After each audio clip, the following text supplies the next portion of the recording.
Doctor గారు. Okay doctor గారు, next ఏంటంటే చిన్న పిల్లలు అంటే కొంతమంది పిల్లలు పుట్టినప్పటి నుంచి అంటే పుట్టిన దగ్గర నుంచి కూడా వాళ్ళలో కాఫ్ కానీ జలుబు కానీ అంటే పదే పదే ఒక 2-3 మంత్స్కి ఒకసారి ఇలా వస్తూనే ఉంటుంది. డాక్టర్ని సంప్రదించినా కూడా తను ఏమంటారంటే మెడిసిన్ వాడాలి, జాగ్రత్తగా ఉండాలి, తగిన జాగ్రత్తలు తీసుకోవాలి. అలాగే కొంతమంది పిల్లలకి 16 ఇయర్స్ తర్వాత అయితేనే పోతుంది అని చెప్తారు. ఆ 16 ఇయర్స్ అంటే వాళ్ళు పెద్దగా అవుతారు కదా, ఆ తర్వాత ఇది తగ్గుతుంది. కానీ ఇప్పుడు కష్టం అని చెప్పే వాళ్ళు కూడా ఉన్నారు కొందరు. అంటే మా సిస్టర్ వాళ్ళ బాబుకి అలానే జరిగింది. సో ఆ డౌట్ నేను మిమ్మల్ని అడుగుతున్నాను, ఇది ఎలా అంటారు మరి?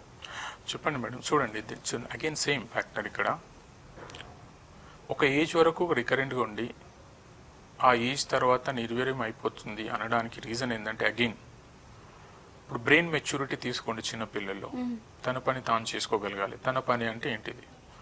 టాయిలెట్ క్లీనింగ్, తన టైంకి స్కూల్కి వెళ్ళడం, శుభ్రత పాటించడం, తినడం, తనకు తరచుగా వచ్చే ప్రాబ్లం మీద అవగాహన పెరగడం. ఆ అవగాహనలో జన్యుపరమైంది కాదు, ఇది environmental or home related dust or food related drugs or drug related issue.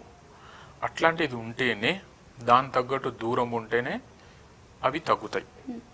ఒకవేళ జన్యుపరమైన ఉంటే అవి తగ్గదు. దాని ఏందో ప్రాపర్ జెనెటిక్ టెస్ట్ చేసుకొని దాని తగ్గట్టు ఏమేమి రెమెడీస్ ఉన్నాయి, మోడర్న్ మెడిసిన్లో ఏమేమి రెమెడీస్ ఉన్నాయి, దాన్ని బట్టి చెప్పడం ఈజీ.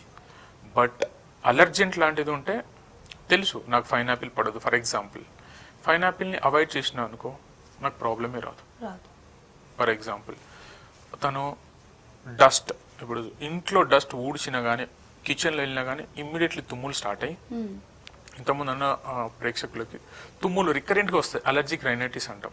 వస్తే ఒక 10-15 times at a time back to back వస్తుంది.